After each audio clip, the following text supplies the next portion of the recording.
Buenas noches, amigos, una vez más con los temas referentes a la violación de los derechos humanos en cuanto tiene que ver desde la práctica de la defensa penal, fundamentalmente con los procesados. Cabe mencionar, el tema de hoy es demanda nacional por violación a los derechos humanos.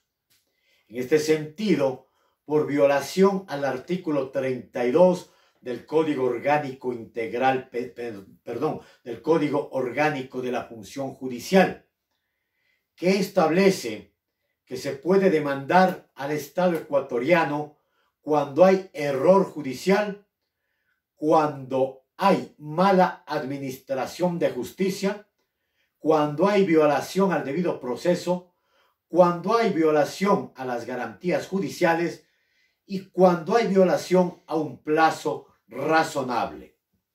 En este sentido, cabe preguntarnos a quién demandamos, ante quién demandamos, por qué demandamos, para qué demandamos y cuándo debemos hacerlo. Precisamente cuando un procesado es sentenciado, ha pagado su pena y luego en un recurso de revisión obtenemos la inocencia, ahí puede ser demandado el Estado ecuatoriano. Pero no solo ahí.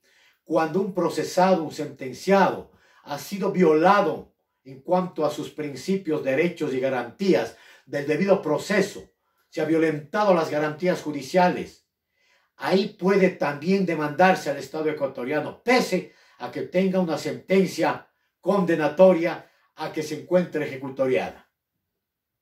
Puede demandarse también cuando ha sido objeto de violaciones a la ley Miranda, a los derechos del detenido, cuando se ha violentado el principio de legalidad procesal penal, en este caso, en la tramitación de un proceso, cuando se ha faltado, en definitiva, a los principios generales y universales de los derechos humanos, del proceso penal y de las garantías constitucionales. ¿Quién puede demandar? Principalmente la víctima, o bien puede hacerlo el abogado que le representa con una procuración judicial, como funciona en el trámite civil. También pueden hacerlo los familiares cuando éste haya fallecido o se encuentre ausente en otro lado del planeta, en otra ciudad, en otro país. ¿Ante quién debemos hacerlo? Esta es la famosa jurisdicción y competencia. El tribunal competente para ello, los jueces naturales para conocer estos casos de violación de los derechos humanos, son los tribunales de lo contencioso administrativo del país. Ellos tienen la competencia para tramitar estos procesos y estos procedimientos. ¿Cuáles son los principios fundamentales para una demanda de esta naturaleza? Fundamentalmente hay dos principios que deben respetarse íntegramente: el principio de la celeridad y el principio de la imparcialidad. Obviamente, los principios subsidiarios a ellos son el respeto al debido proceso, también el respeto a las garantías judiciales. Obviamente, todas aquellas que están vinculadas a las garantías nacionales e internacionales en un procedimiento contencioso administrativo por violación a los derechos humanos.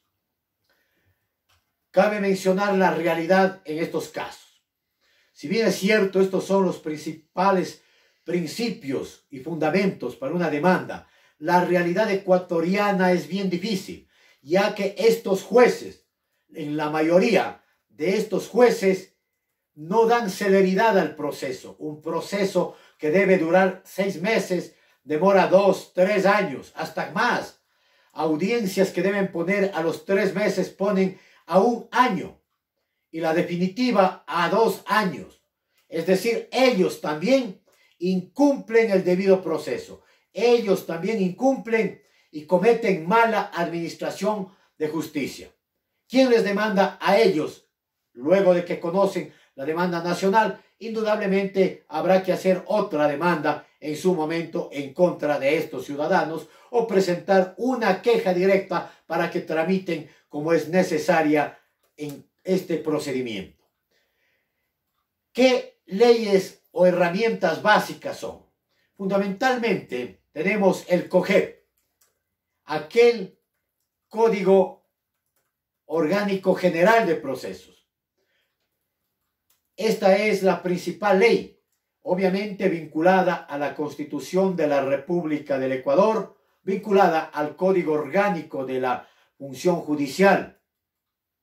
Este es el material del cual el abogado defensor en materia penal y en derechos humanos tiene que abastecerse. Obviamente, también es fundamental las referencias jurisprudenciales emitidas por los mismos tribunales de lo contencioso administrativo y obviamente por el más alto tribunal de justicia, como es la Corte Nacional a través de la Sala de lo contencioso administrativo y los precedentes constitucionales de la Corte Constitucional y por supuesto la referencia a los casos de la Corte Interamericana de Derechos Humanos.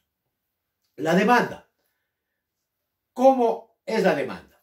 Principalmente la herramienta está ahí, en el Código Orgánico Integral Penal. Fundamentalmente, la demanda debe cumplir los lineamientos que establece este código, que establece esta ley, fundamentalmente los hechos, los generales de ley, los antecedentes fácticos, los antecedentes procesales. Obviamente, esta es una demanda diferente a las que se establece en el COGEP. Aquí debemos establecer la forma, la rutina, el camino en donde se fueron cometiendo todas las violaciones del debido proceso, de las garantías judiciales, del plazo razonable y por supuesto hay que establecer el error judicial y por qué se llegó a esa mala administración de justicia. Por ejemplo, el establecer que se faltó al principio de imparcialidad en un caso político, por ejemplo. ¿Cuándo? ¿Cómo? ¿Por qué? La forma en que se dio. Y por supuesto en la demanda van los presuntos responsables de ello. Es decir, hay que citar desde el inicio del cometimiento de esas violaciones que fueron o llevaron al error judicial en contra de aquellos malos fiscales que conocieron la causa. Todos los que conocieron la causa. De aquellos jueces de flagrancia, por ejemplo, luego los jueces de audiencia de garantías penales o jueces de flagrancia o los jueces de algún tribunal, de una sala o inclusive de la Corte Nacional. Hay que poner a todos ellos. ¿Cómo? Con nombres, apellidos, con las direcciones exactas de sus casas, del lugar de su trabajo, porque muchos de ellos a veces cuando demandamos ya no pertenecen como funcionarios públicos de administración de justicia, ya no son operadores de justicia. He ahí nuestro trabajo de ubicar el domicilio de ellos, el lugar de su nuevo trabajo. Por supuesto, hay que ver a quién demandamos. Esto es fundamental. En la demanda va a quién demandamos. Por supuesto, al Consejo de la Judicatura. En este caso, hay en esta época una señora doctora abogada que representa al Consejo de la Judicatura. También hay que hacer conocer a la Procuraduría General del Estado porque es el abogado del Estado ecuatoriano para escuchar su criterio en este tipo de demandas. Luego hay que poner también como a quienes se demanda, a todos los jueces, había dicho, a esa lista de jueces, a esa lista de fiscales, pero también a aquellos peritos que actuaron o coadyuvaron para la violación de esos derechos, garantías y libertades judiciales, jurisdiccionales y constitucionales o en derechos humanos. También es importante poner al Estado ecuatoriano indudablemente como el principal responsable. Luego de ello, en la demanda también va, ¿qué es lo que solicitamos? Por supuesto, nosotros solicitamos en esa demanda al Estado una reparación. ¿Cuál es la reparación? Una reparación del daño inmaterial y del daño material. ¿Cómo? Por ejemplo, alguien que estuvo privado 30 días, un mes, un año, 4 años, 3 años, o simplemente se le procesó sin prisión, pero estuvo un proceso penal a su alcance en contra de la persona. Una cárcel, un día privado de la libertad no tiene precio.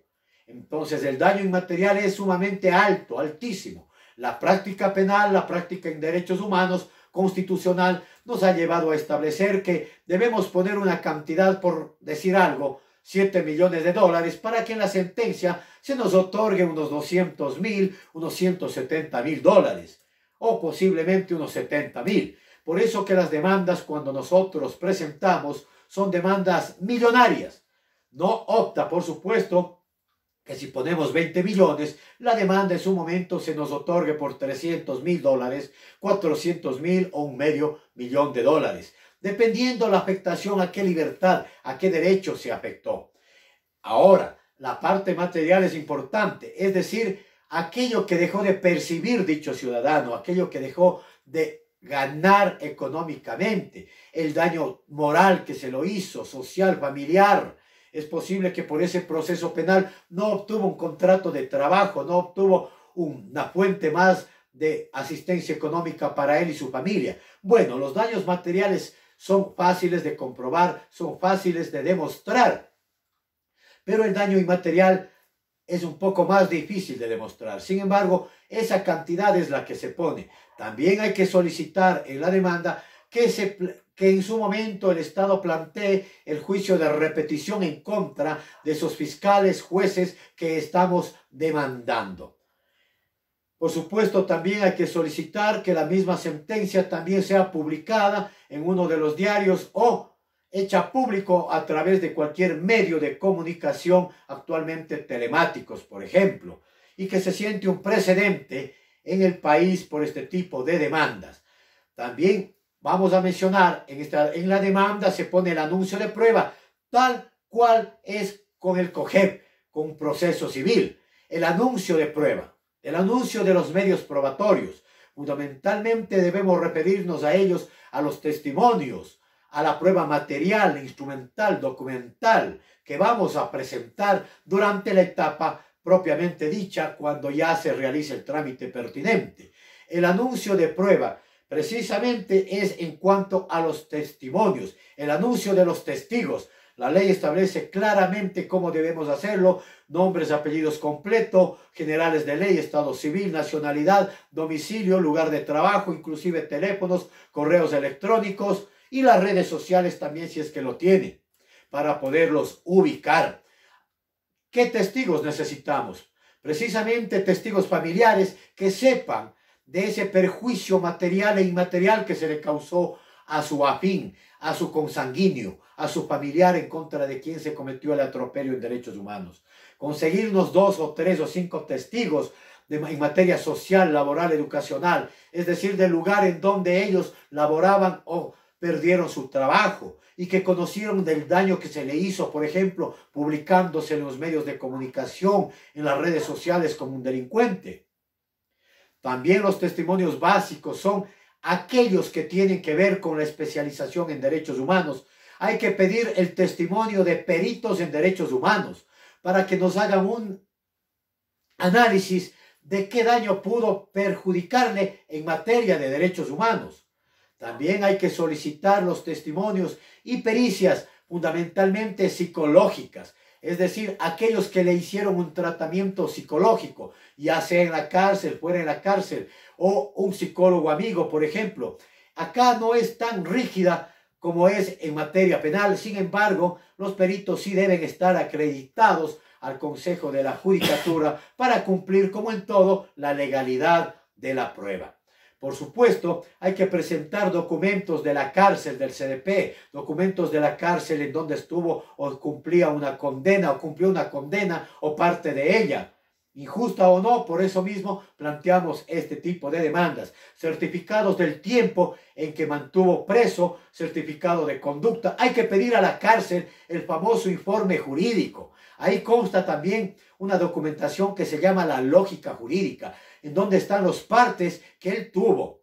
Ahí consta también el historial médico, cuántas veces le asistieron médicamente, se trataba de una mujer embarazada, adulto mayor, algún enfermo, por ejemplo, en la cárcel. Todas esas son violaciones a los derechos humanos. Lo que pasa es que la gente, los abogados, no demandan. Primero, porque no conocen. Segundo, porque no conocen nuevamente. Luego debemos referirnos nosotros en la misma demanda a las pericias. Una pericia médico-legal, porque no siempre alguien queda bien de su salud luego de haber sido preso injustamente, de haber sido procesado por años, salir de la cárcel a los años. Me refiero, por ejemplo, el caso Fibeca y otros casos, el caso 30S, los más emblemáticos, por ejemplo, el caso Pases Policiales. Indudablemente, en aquella demanda debe constar el lugar a donde se notifica y a donde se cita a quienes demandamos, al procurador del Estado, al Consejo de la Judicatura, a los fiscales, a los jueces. Y bueno, el resto creo que todos conocemos. Ahora, ¿cuál es el trámite? El trámite consta en el Código Orgánico General de Procesos, el COGEP. En cuanto tiene que ver, el trámite es contencioso administrativo, pero el trámite es ordinario, conforme a las normas de los artículos 142, 143, 149, 229 y obviamente, si mal no recuerdo, el 354 en adelante sobre el procedimiento ordinario. El trámite, una vez que se presenta la demanda, todos sabemos, esto no hace falta explicar, sino más bien desde el punto de vista práctico. Le citan, contestan la citación y viene la primera audiencia. En la primera audiencia resolvemos o se resuelven las cuestiones o vicios formales. Es decir, se subsanan los vicios formales, como tienen que ver de procedimiento, el debido proceso, jurisdicción, entre otros de solemnidades especiales, la citación, por ejemplo, y legitimidad de personería, es decir, las excepciones que plantee la otra parte. Ahí no voy a explicar porque nosotros nos preparamos entre abogados penalistas, entre abogados litigantes. No tenemos por qué dar pautas al Estado, pautas a la Fiscalía, pautas a los jueces, que son ellos nuestros adversarios. Entonces, en esa audiencia, una vez que se concluye, también hacemos el anuncio de pruebas y los fundamentos o argumentos jurídicos. Vale mencionar que aquí nosotros debemos hacerlo con toda la oratoria, con toda la argumentación necesaria, con todo el poder, porque nosotros somos solos. Nos enfrentamos a 6, 7 fiscales, a varios jueces, al Consejo de la Judicatura, nos enfrentamos a la Procuraduría del Estado. Entonces, uno solo litigando contra muchos. Pero sepan que los litigantes en materia penal valemos mucho más por nuestro conocimiento, nuestro corazón y nuestro temple por vocación de penalistas, que no les bajamos la cabeza a nadie ni a nadie, a ninguna institución, porque tenemos siempre la razón. Entonces, luego de ello, el trámite va a la audiencia definitiva, que todos sabemos en donde se practica las pruebas que habíamos anunciado. Viene la sentencia y, bueno, los recursos de impugnación que todos ya conocen en la fase ordinaria y en la fase extraordinaria. Dicho esto, vale mencionar dos asuntos fundamentales. En la realidad ecuatoriana, estos jueces de lo contencioso administrativo, en la mayoría de casos, no llevan adelante en forma rápida porque se deben al poder ejecutivo, fundamentalmente, que son los que cuidan, entre comillas, las arcas del Estado, cuando bien con su ejemplo nos demuestran que son los más corruptos del país y del mundo. En este sentido, luego viene el principio fundamental que hace referencia a hacer valer nuestros derechos. ¿Qué derechos hacemos valer? Aquellos derechos que están garantizados en el artículo 66 de la Constitución de la República del Ecuador. Se los conoce como derechos, libertades y garantías, derechos de libertad. Hay que hacer valer también aquellos derechos que se han violado, como la libertad de opinión, la libertad de culto, la libertad de expresión, la libertad de participación. Hablo y me refiero en nuestro caso fundamental a todo ese proceso penal. Me refiero a la violación del acceso a una justicia gratuita, a una justicia imparcial, como por ejemplo cuando solicitamos los habeas corpus, cuando presentamos las acciones extraordinarias de protección, cuando pedimos habeas data, cuando pedimos acciones de protección, cuando pedimos acción extraordinaria de protección de asuntos indígenas, cuando pedimos acceso a la información. Eso en cuanto a violentarnos nuestras acciones constitucionales. También nuestros derechos, hago referencia a ese debido proceso cuando se ha violentado. No importa, repito, que esté sentenciado o que haya sido sentenciado su familiar. Aquí un paréntesis, ¿hasta cuándo podemos demandar? A veces me vienen casos de hace 6, 8, 10 años. La regla general, de acuerdo al artículo 32 del Código Orgánico de la Función Judicial, en concordancia con el artículo 11 de la Constitución numeral 9 de la Constitución de la República del Ecuador, es 4 años tenemos para demandar al Estado a nivel nacional. Luego de ello, ya no podemos hacerlo, aunque hay una salvedad. No podemos demandar dentro del Estado ecuatoriano, pero sí podríamos demandar fuera, a nivel internacional. Eso no me adelanto porque será materia de otro tips, a lo mejor el día de mañana, porque toda esta semana hemos estado con el sistema interamericano y violación a los derechos humanos y qué hacer cuando se ha violado esos derechos humanos. Para concluir, me he referido en la mayoría sobre el procesado, no sobre la víctima, no sobre otras circunstancias, porque allá será que se preparen los jueces, los fiscales, el Estado ecuatoriano. Nosotros nos preparamos entre nosotros. Suscríbete a nuestro canal de YouTube, Peach and Greenland. Vamos a seguir, por supuesto, todos los temas de derechos humanos. Un llamado a que no se queden, sigan adelante, demanden al Estado ecuatoriano, demanden a los fiscales. Quiero manifestar, así no se llegue a ganar. Nosotros con la demanda a los fiscales, con la demanda a los jueces, ya les atemorizamos, ya les ponemos en su lugar. ¿Por qué? Porque mancha la hoja de vida, entre comillas, cuando ellos quieren ascender a juececillos de otro nivel o a jueces de casación, si se les perjudica en su hoja de vida. Además, se les publica, inclusive se les hace público que son violadores de los derechos humanos. Adelante todos, un fuerte abrazo y saludos.